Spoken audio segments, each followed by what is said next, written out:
Hi, welcome to the latest edition of Sodexo's Expert Video Series, where we interview senior leaders from across the health and care sector.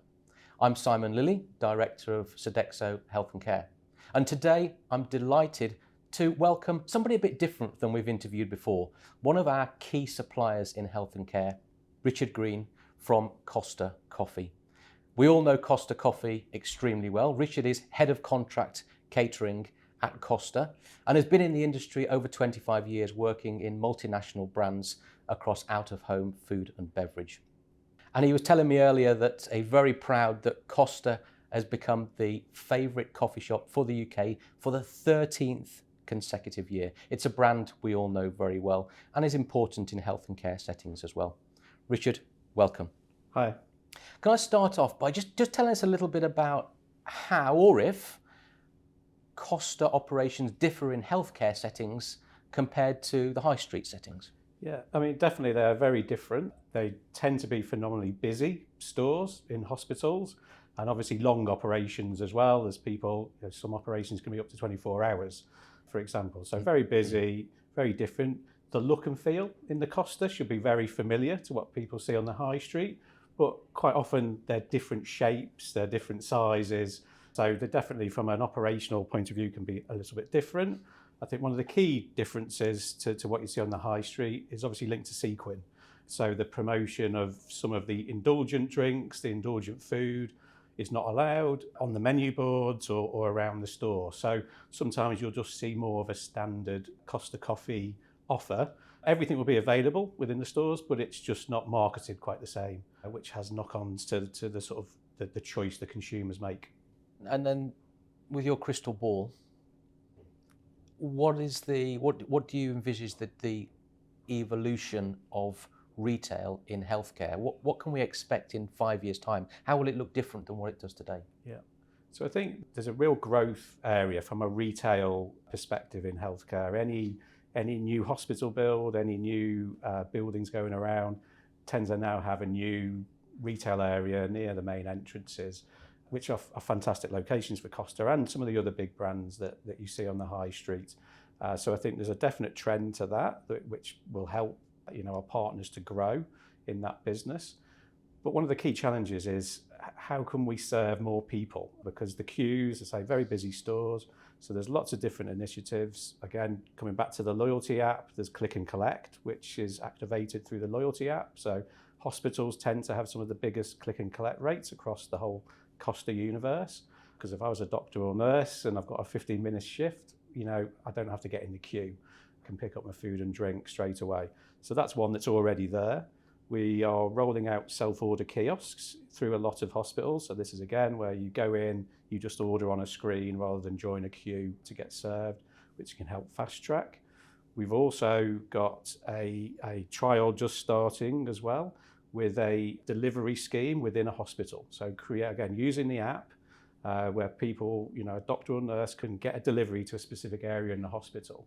Now the plan is to make that a robot scheme in the future. We're currently doing it via humans doing the delivery, but again, it's about being able to serve more people and save them time to get there. So there's some of the innovations that are going on within that. But again, some of it just come down to formats and size of store. There is restrictions in hospitals, so it's everything from some mobile kiosks, smaller store formats, hybrid stores. So this is something where there may be two brands working together. So certainly something we could see in the future to maximise that space and return on space for the partner.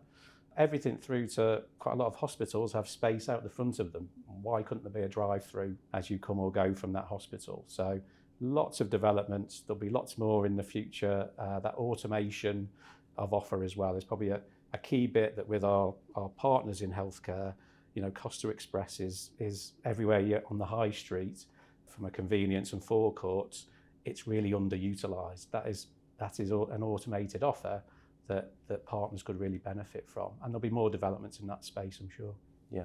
And have you had to change the product selection as a result of COVID, as a result of net zero becoming far greater priority within not only healthcare but across all businesses? Yeah, no, again, there's definitely more choice on the menu. So if you look at food, there was a partnership done with Marks and Spencer's just over a year ago, which has been hugely successful within the healthcare stores that partners run.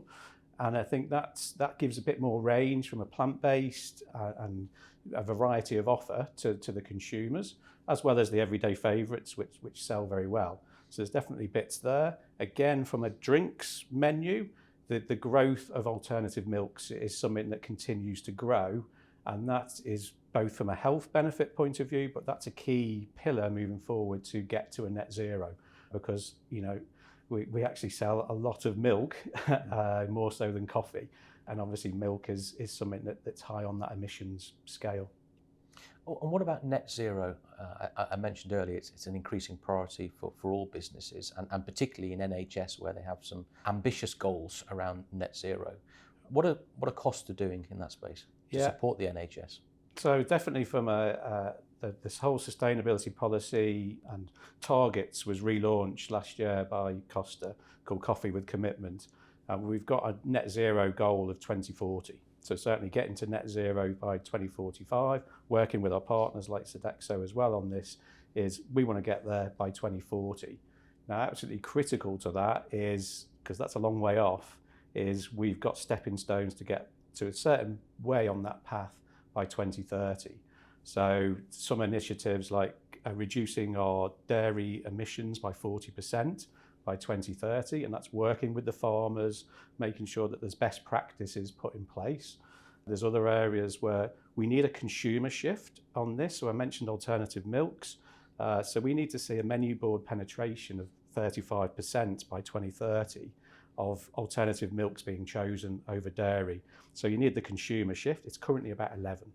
So you can see it's a big shift. So there'll be more to come on how we promote that within the menu, how we include it in more drinks moving forward. The whole target on reusable cups. Obviously, there's a lot of takeaway cups used through coffee shops in general. The reuse scheme of buy four, get one free should be driving a lot more reusables, but there's a long way to go. So we want to make sure at least 1 in 4 of takeaway cups are reusable by 2030. I think in a healthcare settings, we should be doing much better.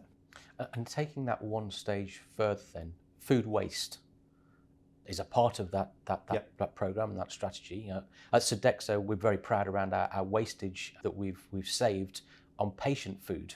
I think we've saved the equivalent of 39 orca whales worth of tons of food waste, which is great through our Waste Watch program. From a retail perspective, what are you doing around food waste to support providers? Yeah, absolutely. I think obviously it helps when you've got busy stores, and fortunately most of our stores are busy. So our wastage levels with Sodexo are around 3%. Our busiest site is 1.8%. So it's relatively small from our whole wastage. And I think what's important is there is going to be wastage. We're in the fresh food business. We've got a partnership with FairShare, which makes sure that anything that can go to FairShare, and also with a Too Good To Go scheme as well, which allows people to buy short life products at a discount. So we try and make sure, whilst there is some wastage, there's then an avenue for it to go down. Sure. So perhaps we can just finish off on one question. At Sodexo, we use Costa in our healthcare settings, and we see the value of that, and I think our provider partners see the value of that. Just to explain to people who are watching this video that perhaps haven't got a Costa or haven't had a major high street brand in their hospitals, as to the value of working with a known brand and what that can do in terms of footfall and experience. Yeah, I think it is the footfall we see when we move from, even if it's a current catering area, it really just drives that whole offer. Obviously for the partner, for the caterer like Sodexo, that the whole program is run for you. It is a whole food and drink promo plan, that it's very much about the implementation. Through to the consumer, obviously they see everything that they would see on the high street. The healthcare setting is a tough area. People in the main don't really want to be there if you're a visitor. And obviously there's a lot of people who are there in high stressed environments, from doctors, nurses and the general staff. So it's really an area that creates a bit of normality, a bit of a break from the norm, to be able to go and sit in a coffee shop environment. The uplift we tend to see is anywhere between 20 and 30% where there was an existing outlet that's in there, and then the revenue can be even higher from that when we put that in. Richard, thank you so much for your time today. Incredible. Yeah, we all know brands like Costa because we use them in our everyday lives. To see the impact they can have and the innovations you've talked about for healthcare settings is exciting and something that we should all consider. Thank you very much. Thanks very much.